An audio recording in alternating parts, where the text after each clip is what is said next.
So we grab one from the storage to take a close look at it to see what are we actually going to get. They call this thing the Gold Digger Edition, and I must say I personally really love the combination of the gold T-molding and then having like these very nice stickers. It's very clean and very nice. Also the insert of the coin is going to be different than with my typical, let's say, coin pusher I'm having at home. So the Gold Digger, I must say that I personally really love the way how they made this, but also the configuration of this cabinet is slightly different. But what do I mean with different? I mean especially when you're looking at, let's say, your typical coin pusher I find at carnivals. Most of them are like these gigantic things or 4 players, but this is just like a very compact model, because normally the dozer is something that takes up a lot of room, a general problem if you want to have yourself like a full size coin pusher. I really love, like, say, the stickers. Up close you can see it have like this metallic to it, so also in combination with the T-molding that I already mentioned, beautiful like gold T-molding. I really like it, and they implemented this very nicely on the cabinet itself. Over here we have like the skill slider, they love to call this, so you can move it to the left or right and put in your coins. And I think that is just a different way to play. We also have like 3 slots, 2 slots, but this thing you can just slide it from left to right. But the coin dozer itself is a very big, let's say, playing field. It takes up around like 500 plus coins, I remember that he was saying. Nevertheless, it's going to be epic, so plug it in, let's power it on, and let's see how this thing will look. So when it comes to the dozer itself, it only runs on one single speed. This is not adjustable. The other thing is, like, I really love the speed itself. I think it's almost close when it comes to the original carnival machines. Another thing is, at the bottom all the way there, we're going to get ourselves the coin collector for the return. The Gold Digger overall does have like some very nice like decals underneath, and that's basically what we're going to get over here. The coin collector is a very nice chromed version, but we're going to take a close look at it later. Well, let's talk about the specifications. The device's size is 83 centimeters wide, then it is 60 centimeters deep, tall 145 centimeters, and the weight is 55 kilograms. It can hold up a maximum of 3000 coins, and it is also made of different materials. But let's talk about that, the build quality and all the other things. What I really like about the cabinet itself is that it comes including some wheels, so you can move it around fairly easy, and then we have like some support so you can adjust to if you want to have like a stable situation. I think like it's very convenient because it's a very big clunky machine and it weighs like over 50 kilograms, so it's not something easily you pick up and you're going to drag around with. So the wheels is absolutely like a very positive thing to it. I don't think they're using these tiny wheels, but I've noticed they are like very nice quality. These very nice rubberized, let's say, tiny wheels come with some very good quality bearings, and that is something you will notice when you're driving around with this thing. It feels very nice. Then we can adjust the feet over here, so if you want to give it like on a very stable position, so you don't need to mess around too much with it. Nevertheless, moving this thing around is super easy, but I'm glad he chose for some good, very nice wheels. But how about the materials? At the side, we're going to get ourselves like acrylic plates left and right, and at the front we're going to get ourselves glass at the front. I must say I personally really like that. At the front we're also going to need 2 keys if we're going to plug it in. I'm feeling like entering a launch code for Nuclear Strike or something like that, but when you're going to basically open it up you can lift out the glass fairly easy like that. But let's talk about the way how you need to insert the coins. This is going to be slightly different from each machine I've played in the last couple of years. And this time we do have like the slider, like skill way you can play it. Like you basically slide it to the left, to the right. And underneath you're going to find over here the way how they assemble this. You have like the mechanism that detects that you're putting in the right coin. And it's just basically like sliding onto a rail. Nothing very interesting to see, but I just wanted to show you over here.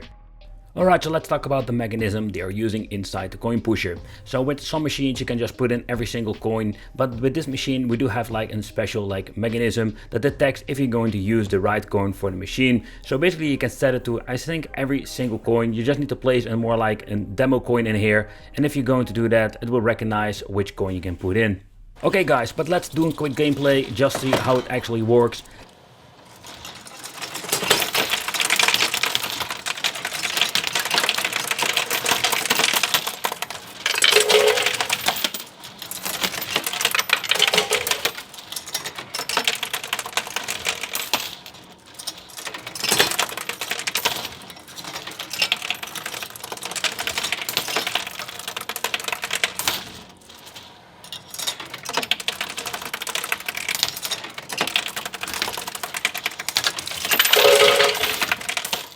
Looking at the form factor of the machine, you do have like a very long drop for the coins, but I must say when playing you don't really notice it because it goes very fast, as you can see over here. The coins drop like absolutely crazy fast, and it's just like, it's a skill, but you can see like they bounce from left to right.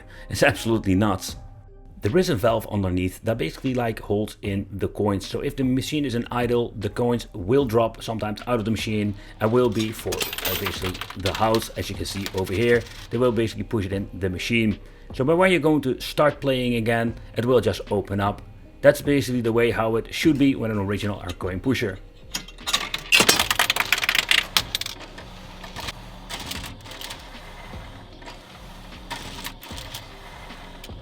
Alright, so then we have like the RGB light up feature that's built in this machine.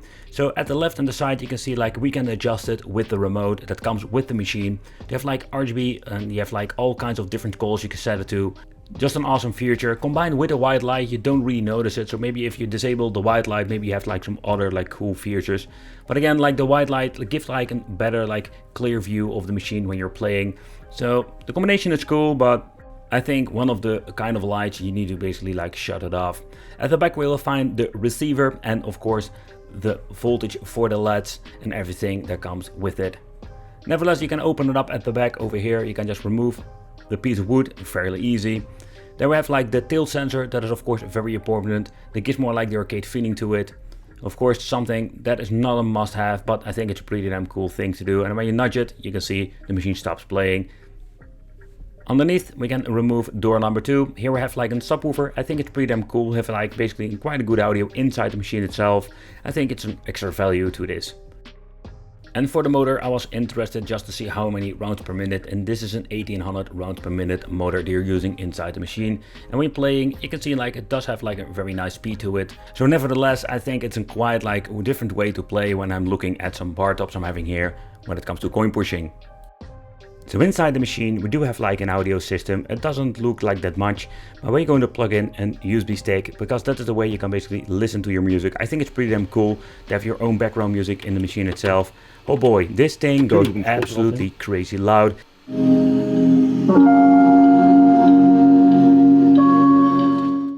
At the front of the machine, here we can find basically where all the coins will drop into the machine itself, and of course PCB. So the PCB is basically also an indication how many coins have ever been played. What I understand of the seller, you cannot really switch it out. Then we have like a tiny vent for cooling, and that's the only thing that we can basically find in here. I don't know exactly how many coins can be in here, but it can be a lot. A lot. Alright, so let's close it up and let's talk about the skill button and let's mess around with it and just play a little bit more. Because when you're pressing the button over here at the front, at first I found it a little bit weird. I just call this thing the cheat button. You can basically like pause the machine and then basically let's keep pushing further. So it's kind of interesting if you ask me.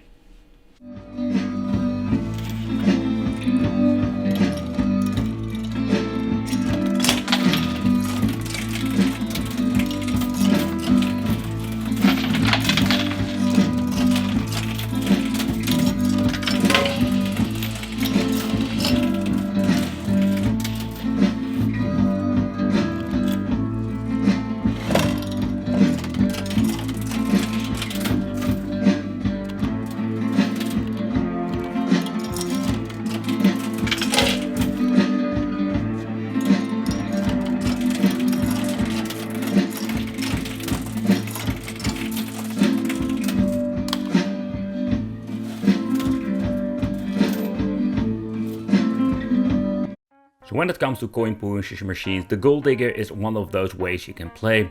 And I mean, like, we also have like bar tops, all kinds of different methods. But the thing is, like, this is more like getting a little bit to the authentic part when it comes to, let's say, the carnival, due of the extra things that comes with it.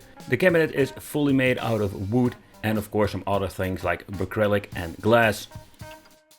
The overall gameplay is quite fast because the pusher has like a very nice speed to it. And we do also have like the gaps at the left and the right in the playing field. And I must say they are quite big if you ask me. But I must say that we're still having, despite the big drop, and we do have like the skill button, we do have like the option to still push out a lot of coins.